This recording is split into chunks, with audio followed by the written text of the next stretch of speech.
Hi everyone, welcome to UG एनफिस examination by the 24/7। And जैसे कि आप लोगों को पता है कि सुबह के बज चुके हैं 11 एंड मैं आ गई हूँ ले जाने प्रोग्राम 7। तो आज के इस सेशन में जो कि आपका डे 23 है, इसमें हम पढ़ने वाले हैं रिलेटिव प्रोनाउन। वो भी सारे रिलेटिव प्रोनाउन नहीं पढ़ेंगे, हम कुछ धीरे धीरे करके कवर करेंगे। सो आज का जो रिलेटिव प्रोनाउन है that is gonna be related to who, whom, whose and which.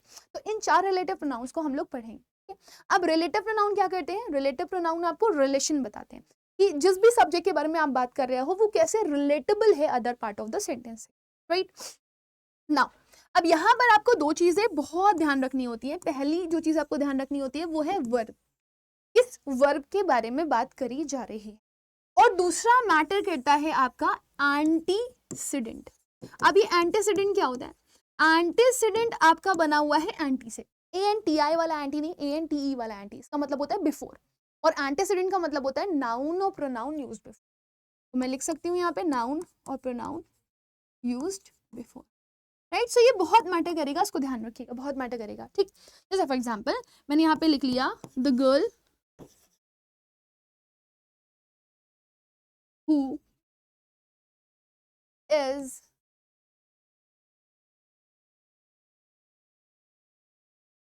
knows you, knows, ठीक है।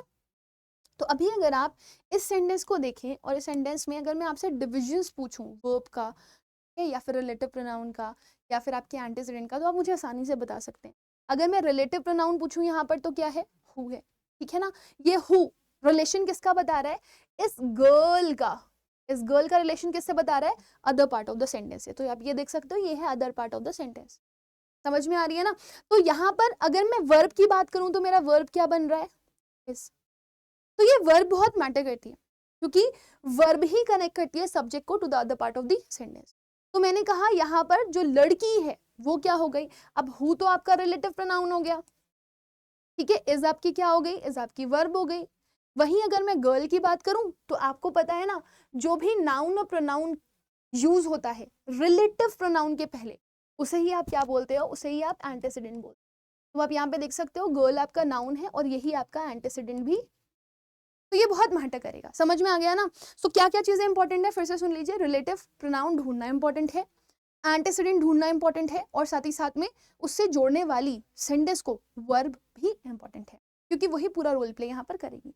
अब एक एक करके हम लोग सारे के सारे जो रिलेटिव प्रोनाउंस है उनको पढ़ते हैं। सबसे पहले हु और होम की बात करते हैं। ये दोनों ही जो प्रोनाउंस है वो किसके लिए यूज होते हैं? पर्सन्स के लिए। आप इनको लोगों के लिए यूज करते हो, ठीक है। जब आप हु की बात करते हो तो हु किस लिए यूज होता है? Who is used for subject. Who use होता है आपके सब्जेक्ट के लिए, सब्जेक्ट की जगह पे आए। और आपका ये जो हुम होता है वो आता है किसके लिए? ऑब्जेक्ट के लिए। तो हु का यूज सब्जेक्ट के लिए और हुम का यूज किसके लिए हो जाएगा? ऑब्जेक्ट के लिए। फिर आप आते हो हुज। तो हुज दिखाता है पोजेशन यानी कि अधिकार। तो आपको ये बताता है कि ओनर कौन है उस चीज का, उस पर्टिकुलर चीज का, उस सब्जेक्ट का ओनरशिप किसके ऊपर है, राइट। देन विच के बारे में बात करते हो आप, तो विच के यूज मल्टीपल होते हैं। एक तो पहला ये नॉन लिविंग थिंग के लिए यूज होगा, जैसे बॉटल हो गया, घड़ी हो गई, है ना, बोर्ड हो गया। एनिमल के लिए यूज होगा, कोई भी कैट, डॉग। या फिर लिविंग थिंग के लिए अगर ये यूज भी होता है ना, तो कहाँ पे यूज होता है? सिलेक्शन के लिए। जैसे मैंने कहा मैंने अपने भाई के लिए 2 लड़कियां पसंद करी, है ना, तुम्हें कौन सी बेहतर लगी? तो आप सिलेक्शन करोगे which one of the two is better, right. तो अब हम कुछ सेंटेंसेस की मदद से इसको समझने की कोशिश करते हैं कि यहाँ पर हमारे पास किस तरह से हम प्लेसमेंट करेंगे हमारे रिलेटिव, ठीक है। अब जितने भी ब्लैंक्स हैं यहाँ पर, जो भी आपको ब्लैंक दिखाई दे रहा है, उन ब्लैंक में आपको फिल क्या करना है? उन ब्लैंक में आपको फिल करना है रिलेटिव, और वर्ब ढूंढ लो और एंटीसीडेंट ढूंढ लो। तो यहाँ पे ये जो भी आपकी ये खाली जगह आ रही है वहां पे आपका क्या आने वाला है? रिलेटिव प्रोनाउन आने। तो रब कर देती हूँ, पेन को थोड़ा सा छोटा करती हूँ और फिर यहाँ पे लिखना शुरू कर।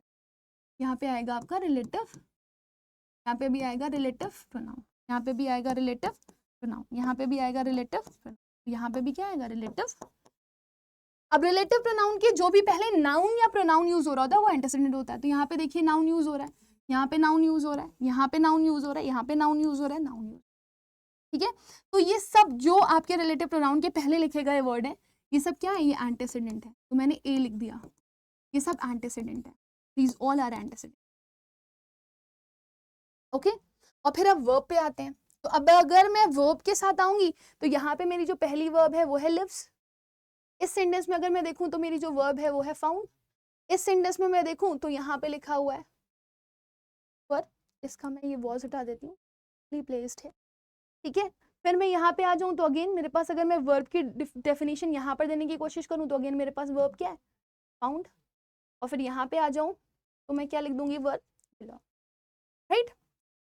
The man dash lives here, या he is the man dash lives here. अब यहाँ पे हमें इस मैन के बारे में बताना है, ये वो आदमी है जो यहाँ रहता है।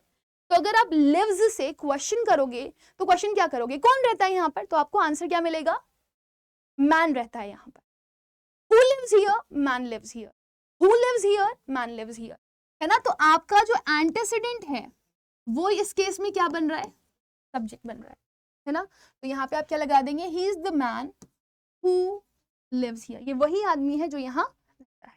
अगले क्वेश्चन पे आएंगे, he is the man dash I found dead। अब यहाँ पे वर्ब से आप क्वेश्चन पूछो, who found, तो आपको आंसर मिलेगा I found, ठीक है ना। और हु का क्वेश्चन किसके लिए होता है, सब्जेक्ट के लिए होता है, ठीक। फिर आप दूसरा देखें, आई फाउंड डेड हुम, मुझे कौन मरा हुआ मिला।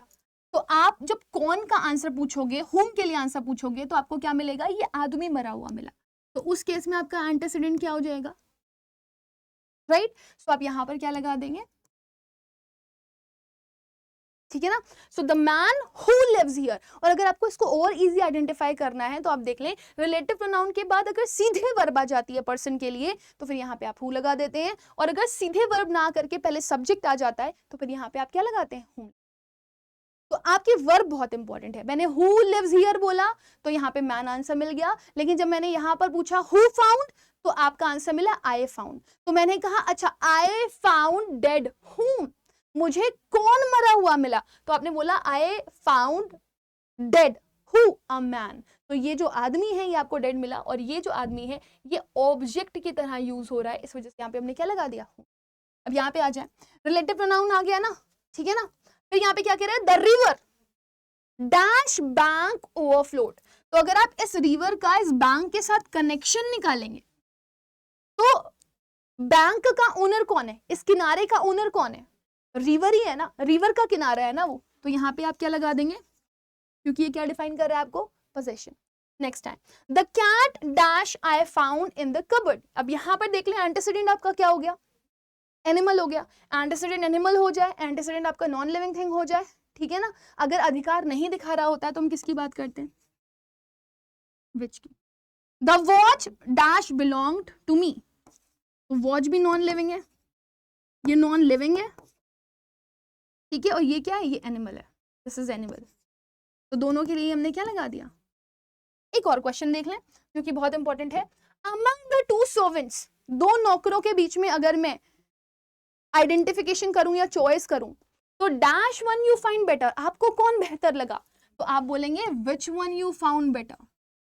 समझ में आ रहा है ना, क्योंकि आप क्या कर रहे हो, सर्वेंट्स, ये जो सर्वेंट्स हैं ये आपके क्या है, ये लिविंग थिंग है, और इन लिविंग थिंग का आप क्या कर रहे हैं, सिलेक्शन कर रहे हैं, ठीक है। तो आपका आंसर यहाँ पर क्या हो जाएगा, आई होप क्लियर हो गया होगा सभी लोगों को।